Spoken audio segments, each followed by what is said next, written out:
Welcome back to another episode of Thriving Thoughts. I'm your host, Dr. Sherri.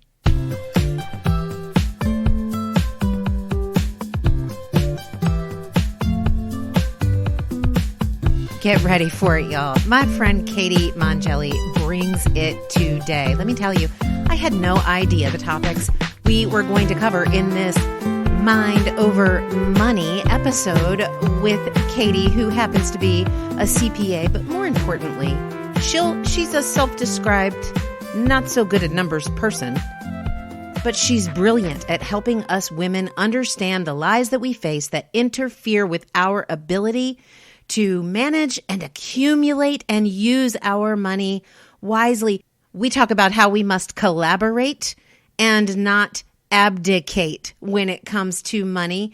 Ladies, we are called to task in this episode to take the reins of our lives, to hop in that driver's seat. We talk about a lot of things like our kids growing up and what society teaches them, and whether or not are we really the only person accountable to us, and what does that look like in our lives. We talk about mind work and action work. You are going to love this episode. Before we dive in, please remember, if you want a thriving thought delivered to your text messaging inbox straight from me to you 3 times a week, all you need to do is text the word thrive, THRIVE, to the number 540-369-2139. Again, that's text thrive to 540-369-2139. And now enjoy and be inspired and be encouraged with the truths spoken by my friend, Katie Mongelli.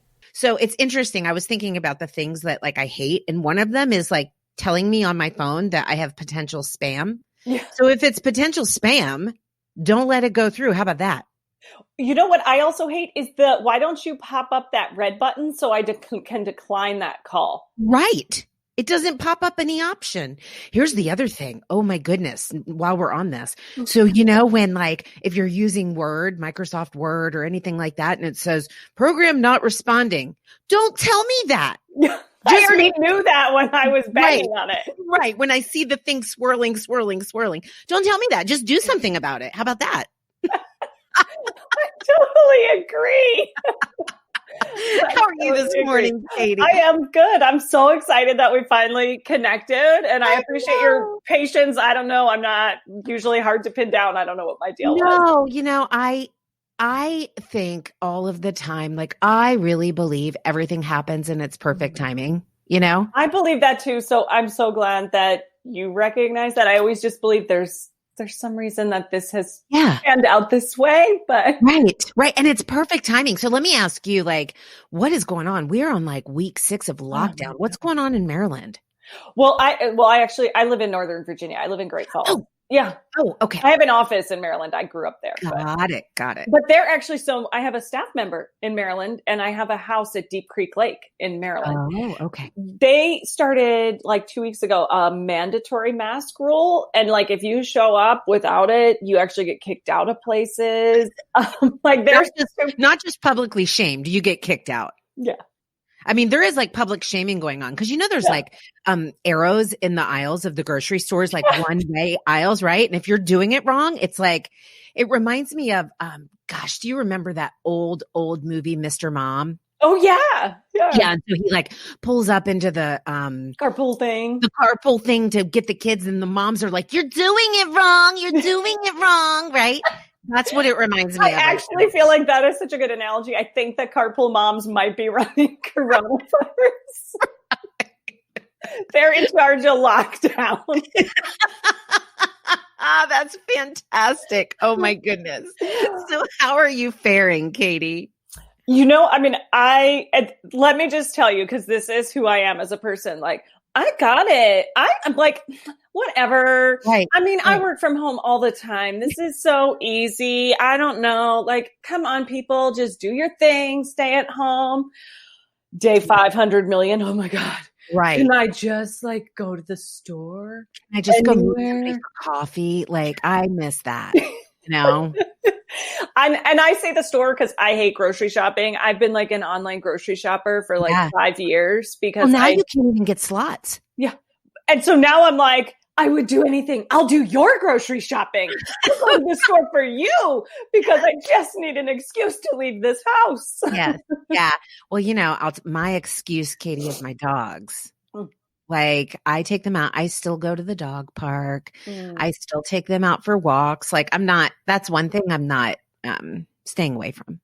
I walk my dog. That's it. So that's like my daily hobby is just walking the dog. Yeah. So why Katie? Because I saw on your website that your real name is Kara. So what's up with that? Yeah. So the story as I know it is that my mom got pregnant and is like, oh, we're going to call her Katie. Yeah. And my dad's like, really? We're going to call her Katie. Mm-hmm. Yeah. Okay. Huh. What about like a full name or a middle name or like a name?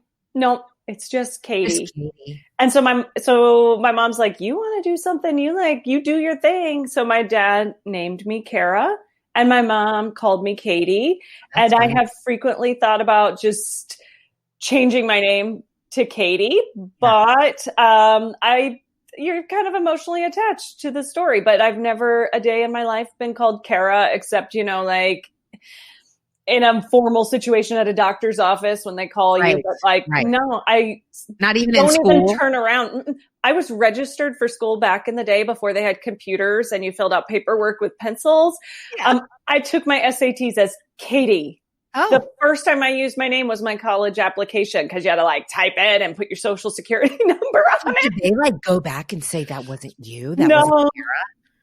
No, but that was the first time I used my name. And then after I graduated college, I applied to jobs and I was like, wait, who am I? How does this work? Because my transcript and my license says that, but I'm not.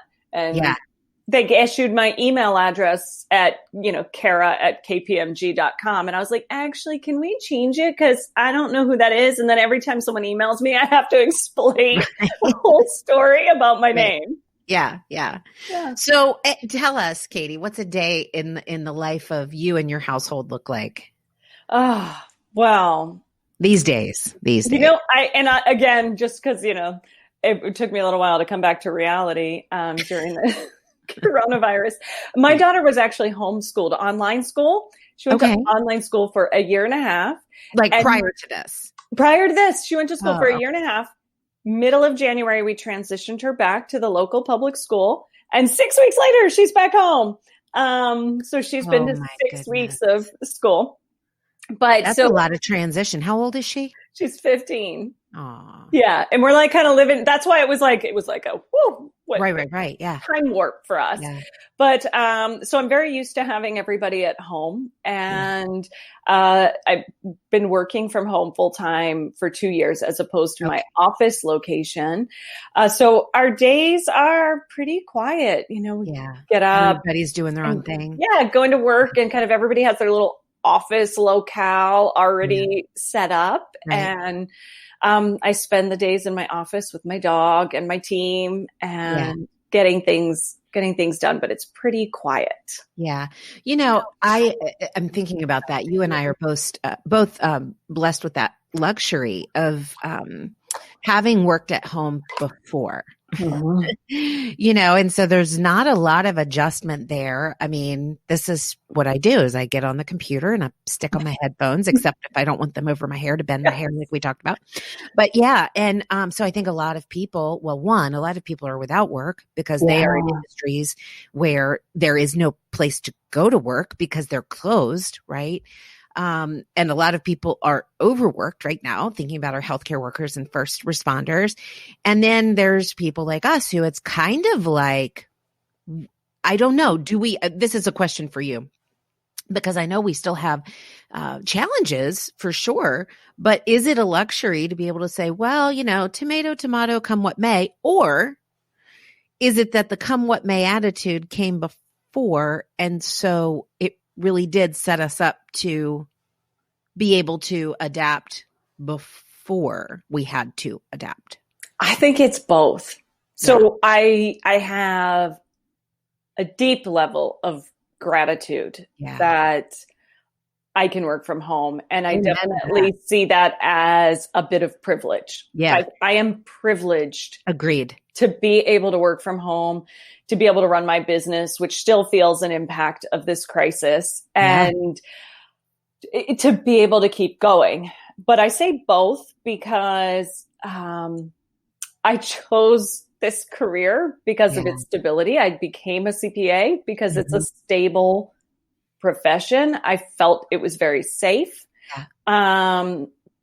Of course, I enjoy the work that I do, but I recognized the need in the world for this. I also felt that it would be inherently flexible. I didn't know when I graduated what flexibility would mean, but I felt that it would allow me to pause, to step out, to lean in, to be in a public firm, to be in a corporation, to be in a small town. Like I just felt like I was creating an opportunity that almost was timeless. When I started my own firm 15 years ago, it was because I had a newborn baby and I wanted both. And so both has been kind of a signature part of my life.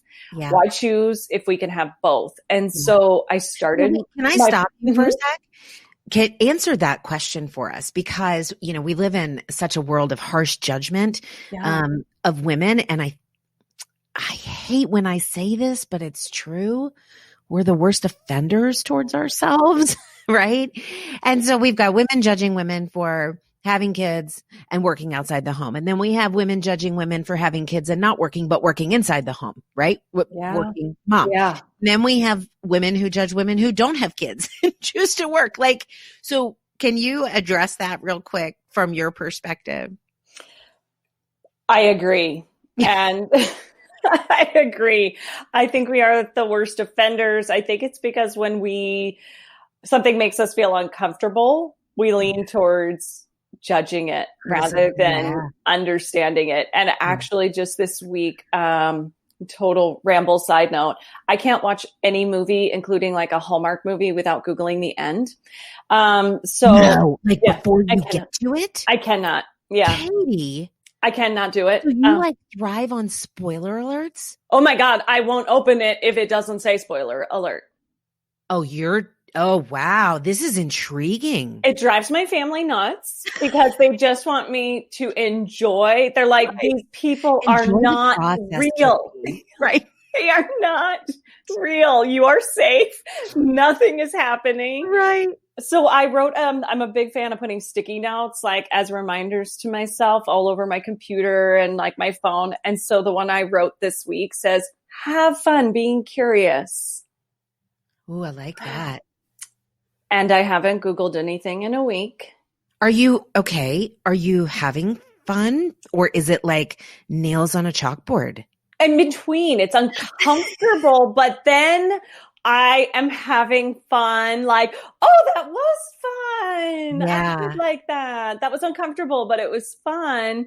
And I feel like that's also in terms of what we were talking about judging women. Like, can we have fun being curious? And I mean, genuinely curious about someone's voice. Yeah, I love that. What I love is that I'm going to do I have done the sticky note thing in the past, but I haven't done it on my computer, but I'm spending a lot more time on my computer these days. So that's a good idea. I have them other places.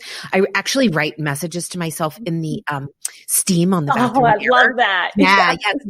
Then I like see it like a day later and I'm like, ooh, I remember that. That's fun. But I need to go and then the other thing I do is I use the little kids, like, you know, they're like bath crayons. Oh yeah. Yeah. I use those in the shower. Oh my God, I love that. Yeah. I'm a little, and I don't even have kids, but yeah, I love it. It's like, if I could draw everywhere on the walls, I would. Anyway, what I love about the have fun being curious is that it is a hybrid of truth and action. So it's like a challenge for you to say, oh, reminder, got to be curious. You know, what does that look like? What steps do I have to take? What things do I not have to do? Do I not have to Google the spoiler alerts, right? But then the truth of how fun that is. Yeah, because I didn't just want to be curious, because then I feel like it becomes like an investigative journalist, just like grilling people, or it doesn't come from that same softer, Yeah. surrendered place. That Not if I can okay. surrender to the curiosity versus I'm being curious and I am just grilling you, that's not really what I was going for. Right. That is not right. This, I like that. The soft, sincere curiosity of Yeah. like, I really want to understand that. I think, that we don't do that enough because I think if we're honest with ourselves, a lot of times we don't want to understand. Mm-hmm. And again, I think that comes from like our judgment or our insecurity. Like, and actually I was listening to a Brene Brown interview, and I apologize, I don't know who she was interviewing at this time, but her guest was talking about how we can hold two truths that seem to compete with each other and they can still both be true. Okay. So I can think that women should go to work, and Yeah. you can think that mom should stay from home, and we can both be right. You mean, okay, so you don't mean one person holding two truths. You mean, One person can hold both truths, because if I get curious about it, I can see why that might be true and why mine can be true too. They don't have to be, it doesn't make me wrong. right, It doesn't make me right, wrong right. to accept both ideas. Yeah. And that both ideas can be right in the right circumstances for the right people at the right time. Yeah. Well, I mean, so the ultimate truth is the only person that you are accountable for is you. Like That is shockingly hard to live, though. well, it is, but okay. All right. Let's dive into it. Why do you think I've got my own suppositions? Why do you think it's hard to live? Why do I think it's hard to live with that truth? Because sometimes our actions, our inactions, our words, our existence impacts others in ways we don't intend it to. Yes. And that's good. Okay. And it can. So unintended consequences of our choices. Yeah. And especially when they impact people we love. Yeah. So we can be honoring what we feel is our truth and our purpose, and we can hurt people that we love. I think it's harder when it's someone we love. Yeah. So for me, that can be that living my truth might actually hurt my daughter. Yeah. And I have to get comfortable with that. And how do I get comfortable that I can only control what's true for me, and that her experience, while so interconnected to mine, is separate and hers. Yeah. And not overtake responsibility for that. Right. That, man, that's it. It's not about living with reckless abandon or reckless disregard for the people in your life that you will impact, because we do impact people. To me, it's about, what do I need to do to make sure that the choices I'm making, the things that I'm saying, the things that I'm thinking are congruent with what I say I want? Yes. Right? Because that to me is like the ultimate model of inner peace. Like if what I want, what I say I want, and what I'm living out are matching, then that to me is the ultimate way of really helping impact other people. Right? Yeah. But in the process of that, I shouldn't say but, and have you ever read the book? Yes. And yeah. So, in the process, you have to also ask yourself, okay, what are the consequences of this, of my decision, of my choice? And not just what are the consequences, and is that acceptable? Does that match what I want for myself and what I want for other people as I'm in this world serving other people? And if you can say yes to that, then you can accept the consequences. I always say you are 100% competent and capable to make any decision you want, and you are 100% competent and capable to deal with the consequences that follow. And I think that's the hard part is when then someone comes to you and you feel I did that check. Yeah. I was in alignment Yeah. and I move forward. And then someone comes to you and says how it makes them feel. Yeah. And not get defensive about it. Yeah. Because be curious about it. Because the immediate reaction is, but about me. Yeah. But about me. And really instead, again, this is almost those two things can be true. This was true for me. Yeah. And I recognize it doesn't feel good for you. And Right. have compassion for that, but not necessarily need to fix it or apologize for it. Yeah. And let someone sit in their feelings about it. I think for me, there's that, my deep core inner fear is about being alone in the world. And so when someone is hurt, even unintentionally, by my living in alignment with what I'm looking for in life, that fear rises up. Mm-hmm. It triggers that, which is what creates that defensive reaction from me. Well, yeah, for sure. I think that's beautiful. I think if we could, but that ties right in with this curiosity message. Like if we could really embrace having fun with curiosity, our propensity and natural inclination to be defensive would start to diminish.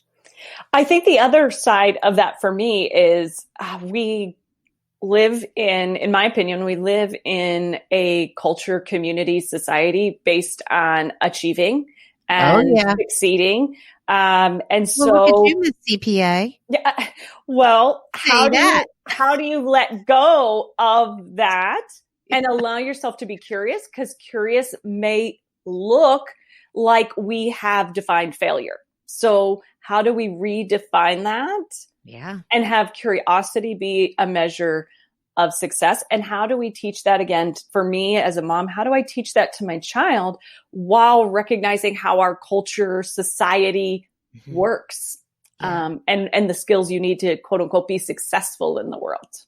Well, yeah. And that's defined at a really early age. And I think that is what starts to stamp out curiosity. Yes.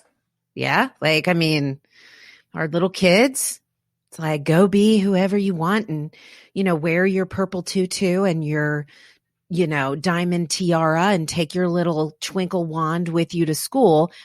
But when you start getting to be about 8 years old, you got to stop that. But you still need to go to school but you need to focus in school but you need to get to the next grade but you need to do, there's so many rules. We think that we're being open. Yeah. But are we? No. Or are we using letting them wear a purple tutu to school as a way to make ourselves feel like we're allowing them to embrace that curiosity while really squashing it out with squashing rules? it. Yeah, that's what I think, man. It's like, I just picture that, like we're just crushing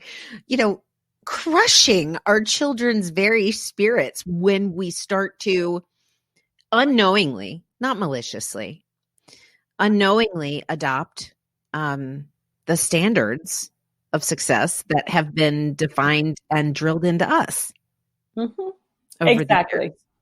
Well, we want you to be successful. So that means you got to do this and you've got to do all of these, 89 extracurricular activities. So we can never have dinner together as a family because one parent is over here and the other parent's over here. And then we're making sure that you're going to get into a great school and you're going to get, a great job after that. And it's just, it starts way too early and it's really heartbreaking in my opinion. Yeah, it's extremely heartbreaking for me personally.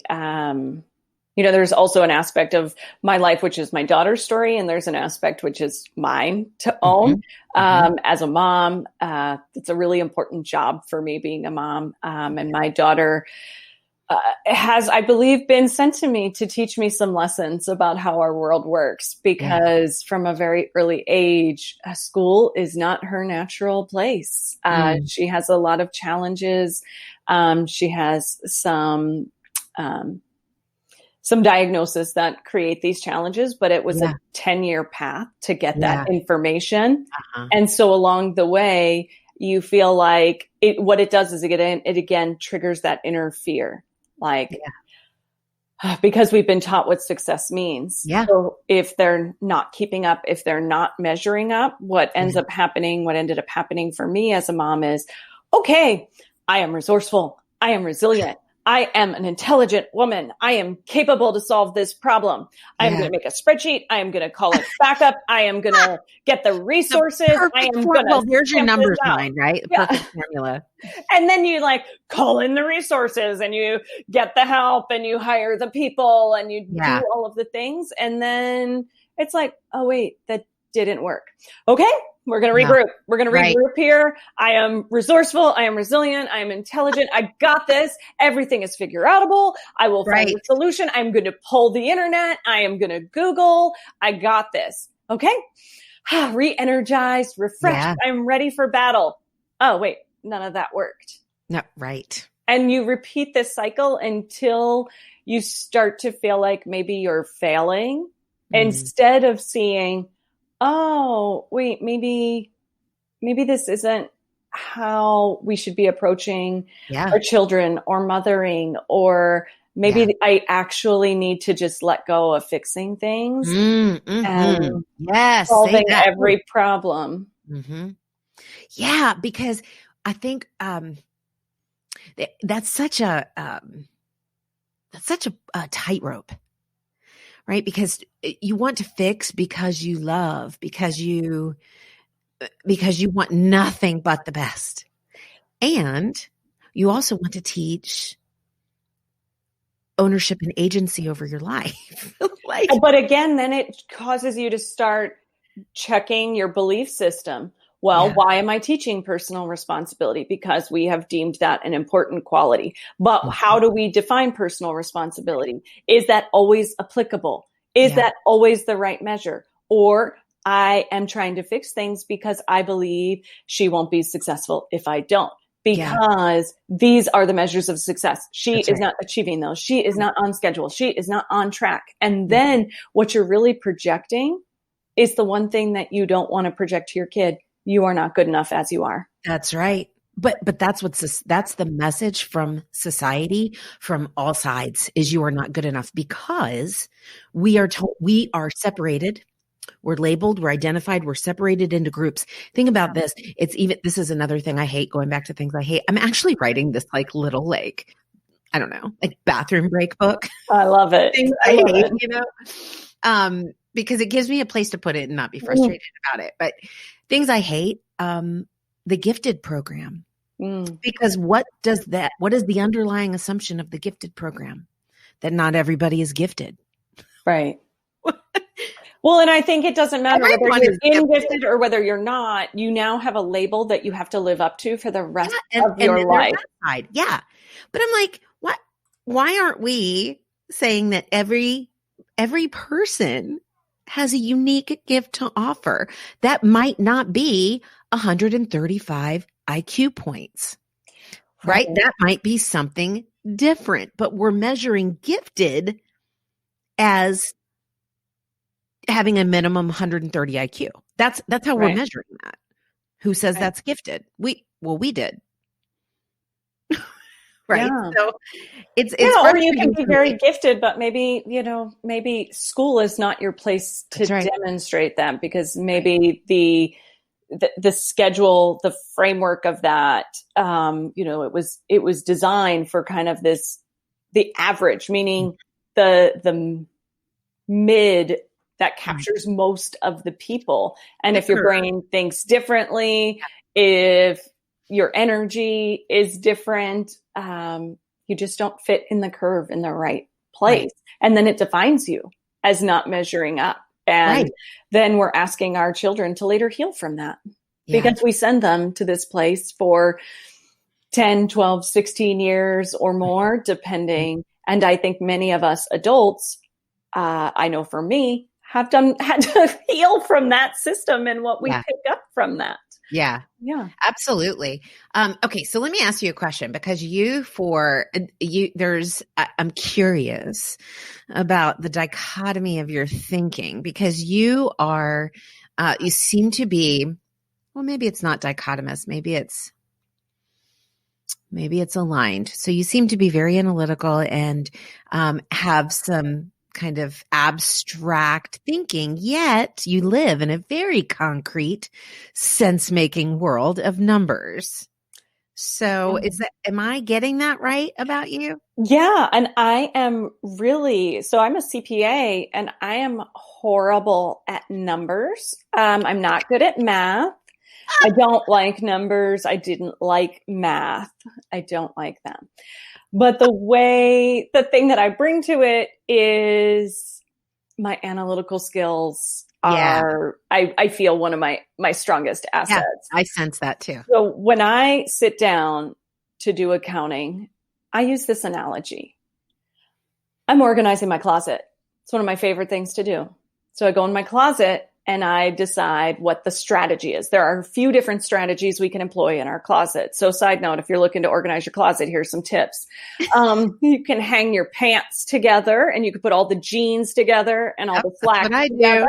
Yeah. Then we could put the blouses together, the sweaters, the jackets. You do by color. Yes. And then the dresses. And then we can do by pattern and color. Right. We can put the summer, spring on the left and the winter, fall on the right, or we can just have a seasonless closet. We could really organize this in so many ways. Accounting is the same. Same with your personal budgeting. You make money. Okay. Yeah. So we group it just like our pants, shirts, blouses. Money comes in. Group it by the sources. Right. We then spend money.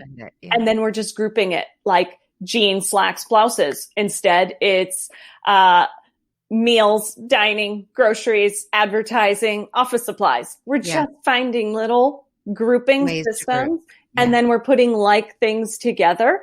And then why do we organize our closet? Because it lets us know what we have. It helps us feel like I can visually understand what I own, how to put the outfits together. It becomes more efficient to get ready in the morning. Yeah. It saves space. Similarly, our numbers are giving us some kind of information. They are allowing us to see, am I on track for that goal? Can I do this other decision? Is now the right time for this? And so all we're doing is making sense out of things so that we have information to support our decision making or break down belief systems and fears that we are facing. Maybe insecurities. What are some of the lies that we as women believe about money? I'm not good at it. That's the number one I hear. Wait, is that a lie or a truth? Because I kind of feel like that's a truth. That is a lie. That is a lie. And it is the number one I hear from women. I'm not good at money. I'm not good at this. I don't understand it. I'm not good at this. I need someone to help me. I need someone to do this for me. Oh, girl, you're like all up in my head because I've always said, if somebody could just take my money and tell me what I can and can't do with it. I do that all the time. So because I hear that so much, I like to point out that there is a difference between delegation and abdication. Oh, good. All right. Tell us. All for delegating or outsourcing, which means the best way to delegate and outsource something is when you know how it works. That's when you're ready to delegate and outsource. Okay. So all right. You're okay. But when you hire making someone, me confront myself here because I like to abdicate, I think, because here's what I say. I'm like, I don't have enough like bandwidth for that right now. Like I need to focus on my stuff. And so if I can get somebody else to focus on that for me, but you're saying that's fine as long as I understand it first, because I'm still driving the ship. Exactly. The responsibility always lies with you. So if you abdicate, you don't know if you've hired someone qualified. If you abdicated, you don't know if you've hired someone trustworthy. Just because three other people said that doesn't mean this person understands you, your vision, your values, and your goals. Yeah. When you delegate, you can get information back and then say, I'm looking at this and I'm wondering about. Yeah. How does this work? What does this mean? What is this telling me? And you can really cultivate a deep understanding of the information. When you abdicate, all you're doing is putting a Band-Aid on all your financial fear. It That's is right. never going away because you're not facing it. You're hiding. You're just like piercing me all over. Thank you. Oh my goodness. Yeah. That's good stuff. That's really good. And I think that this is, as you mentioned, this is the biggest lie as women we tell ourselves about money, is that I just don't know how it works. I'm just not very good at it. I don't know enough about it. And finances, whether in your personal life, in a business life, it's a learned skill. And right. It's not a gifting, it's a skill. Well, maybe to some people, maybe to savants, there's a gifting with numbers. Maybe in that sense, but we don't need that. I mean, I also, the reason that I'm very open about the fact that I don't love math and numbers is because you don't need anything more than 8th grade math to get through your finances. This is not calculus. This is not fancy. It's not about math. It's about just an understanding and a relationship. And by relationship, I mean, we have a relationship with our money, but the relationship between income, expenses, the inflows, the outflows, how it operates. Well, so you're reminding me, I had, so in grad school, and I'm sure you did too, but in grad school, I had so many classes of statistics, like from undergrad to grad. Like I probably took 10 classes in stats.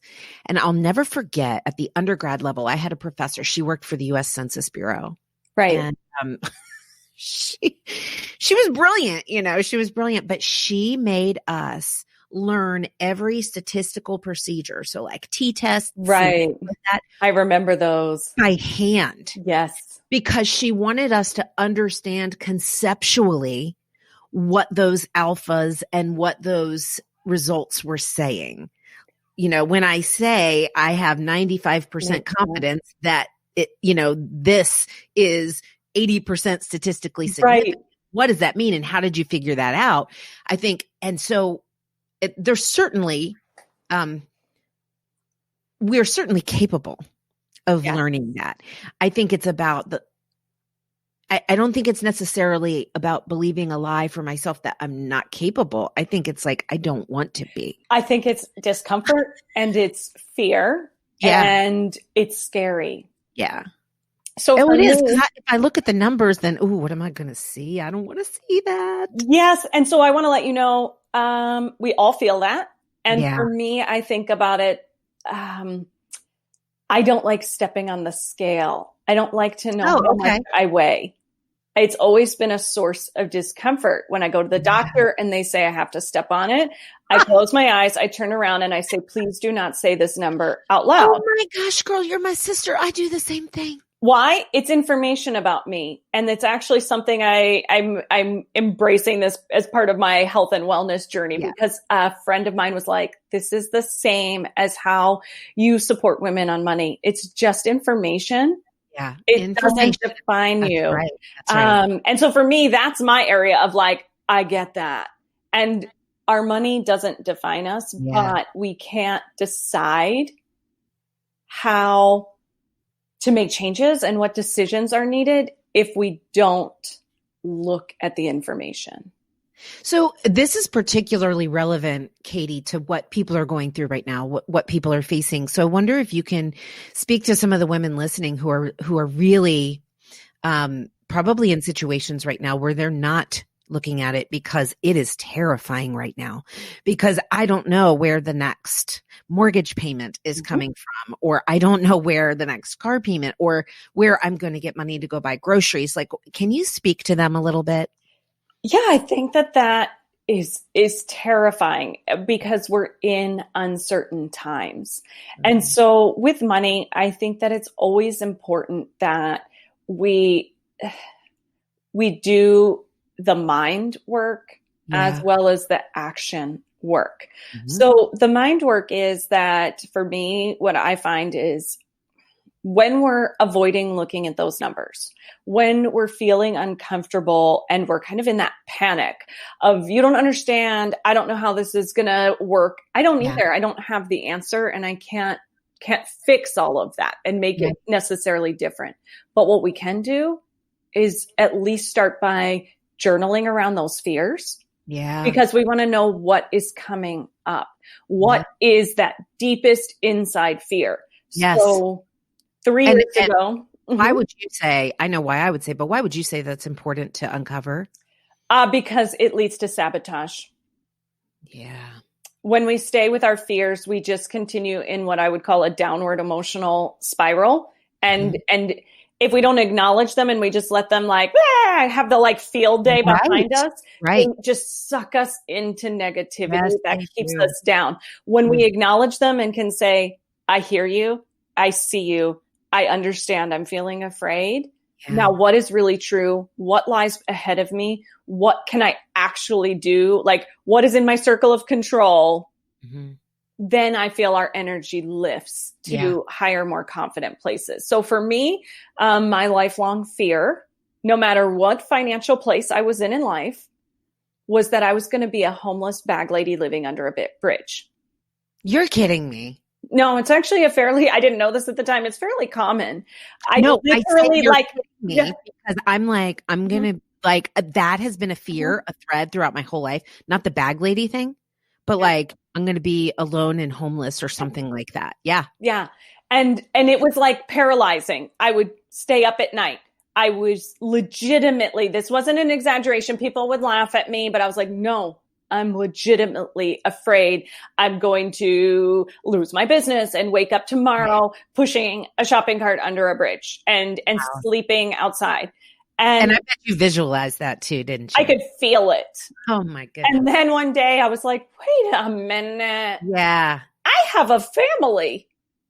Right. I have parents, siblings. Yeah, right. I have friends. So how did I go from here? How did I get there? Bridge. Were there no stops in between my life and the shopping cart? And why is no one visiting me? Girl, that's the title of a book. My life in the shopping cart. How did I get here? Yeah. And that's when, if we could have that realization with our fears, it helps us laugh at them. So we can be like, okay, in my worst case scenario, I might be a shopping cart lady under a bridge. Okay, so now there's a lot of space between here and there. Right. So what can I do today? Right. Yeah. What is step 1? Yeah, that's good. Okay, so what? Yeah, so I love that, journaling about your feelings. And what is step 1?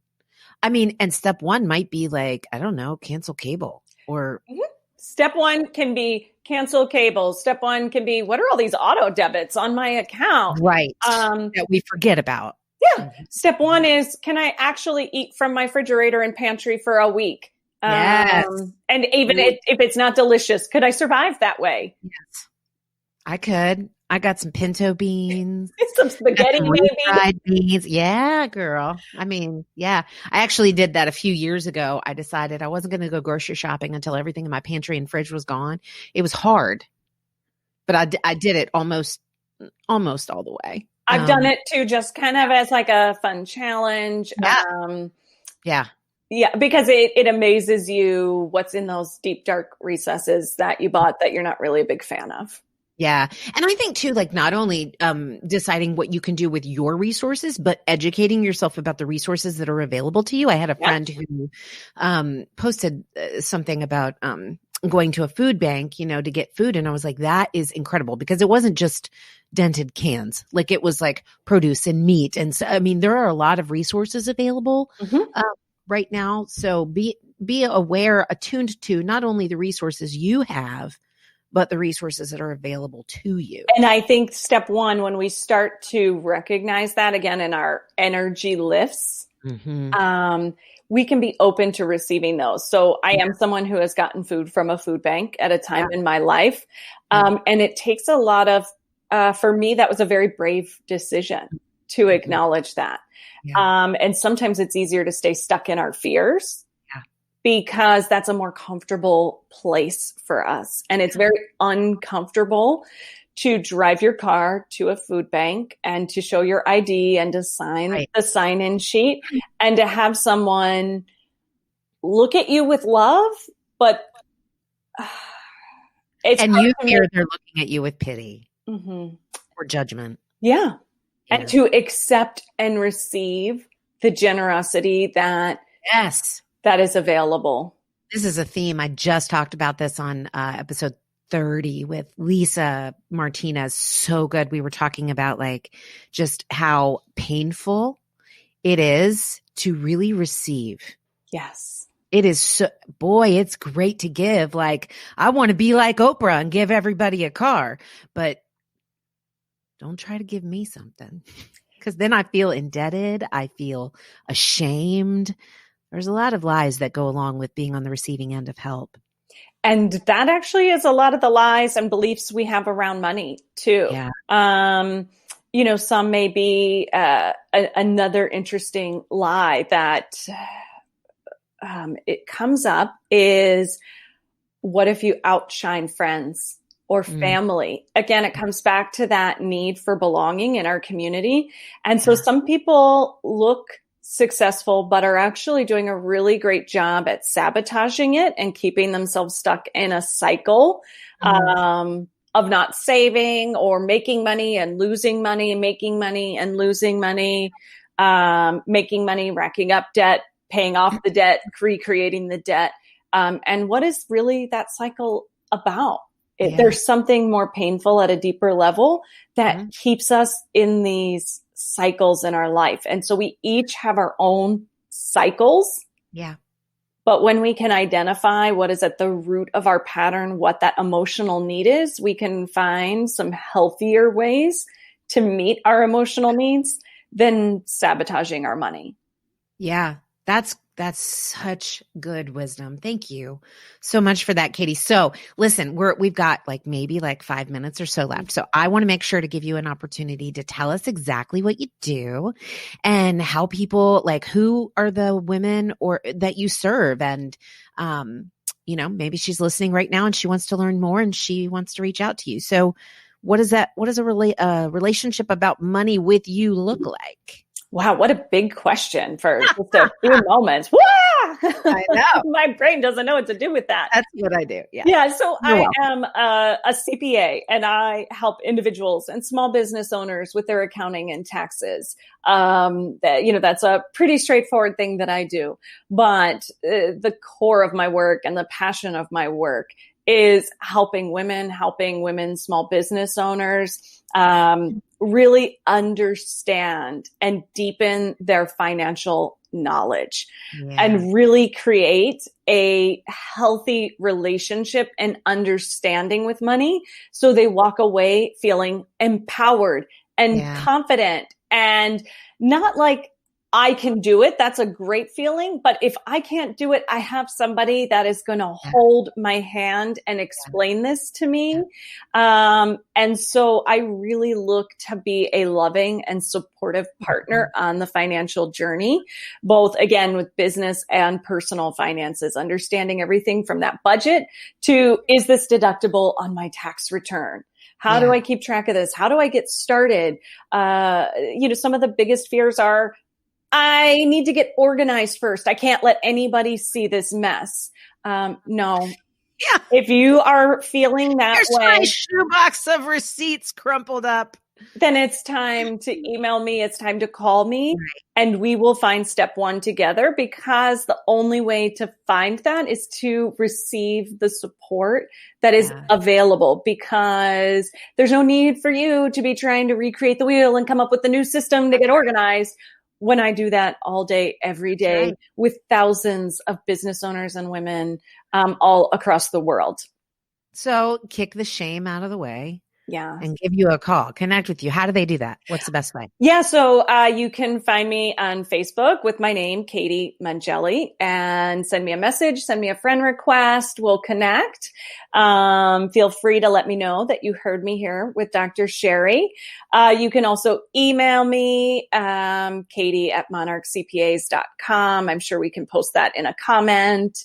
Those are the best ways to reach out to me. Your website is monarchcpas.com? Yes, it is. Okay, we will definitely, we'll definitely include those links in the show notes for everyone. So I I'm really blown away. I really liked the theme that I took away is you help. You don't help. You encourage women to create and not abdicate. Yes. I think that's your new t-shirt, my friend. Yes. Create. How about collaborate, don't abdicate? That's better. Yes. See, better together. Yes. Yes. Collaborate, not abdicate. Okay. All right. I can go with that. Maybe we'll call the episode Collaborate. Oh, I love it. I love it. So cute. Hey, Katie, one of the things that I ask every single guest on the show as we close out is if there is one truth that you would want the women listening to remember after today's conversation ends, what would that be? I think the theme of our conversation and the one truth I want you to take away is we can have fun being curious in all areas of our life. And so I would challenge you to have fun getting curious in your finances. Ooh, I love it. Yeah. Truth and challenge. Mm-hmm. It's like truth or dare. Truth and dare. Yeah, I like both. Love it. Love it. All right, my friend. Thank you so much for joining me today. I've got another question for you. The tax deadlines have been extended. Correct. So typically April has been like your crazy time, right? Yes. April is usually a crazy time with tax deadlines. So how's this impacting you? Is it now going to be July, or are still people trying to get it done now? Oh, so this year it's just tax day every day. So I am located in Virginia, who is one of the handful of states that decided to not extend the deadline. So if you live in Virginia, your taxes are due on May 1st. But if you live in a lot of other places, they're due July 15th. But if you're getting a refund, you should do it on April 15th. And if you owe money, you should do it July 15th or maybe extend until October 15th. So how about you just reach out and we figure out your custom deadline? How are we supposed to know all this? We have Katie. What a dynamite conversation, and super fun and informative with my friend Katie. I hope you all were encouraged just as I was. And hey, listen, have you ever asked yourself that question? Whatever you're picturing yourself as, if it's as the bag lady under the bridge with the shopping cart like Katie, just remind yourself that there's a lot of steps between here and there. Just remember that truth today. Hey, be sure to connect with Katie on Facebook and check out her website, monarchcpas.com. We'll include those links in the show notes for you. And please do click 5 stars if you've enjoyed the show today. And feel free to write a review for Katie and her episode. And we'd love for you to share this with a friend. I'm so grateful for your listening support and your encouragement. I hear from so many of you all the time about how encouraged you are by the guests that we have on the show. So I'm really grateful to you, and I hope that you will continue to tune in every Sunday. Hey, listen, next Sunday, May 10th, is Mother's Day, May 10th, 2020, and we are in for a special treat, y'all. I'm going to be interviewing my very own mother. Oh, y'all aren't going to want to miss this. Who is this brilliant, amazing woman that produced this crazy, quirky person in Dr. Sherri? We'll see you next week right here on Thriving Thoughts. And remember to speak truth over the lies so you can thrive in any and every circumstance.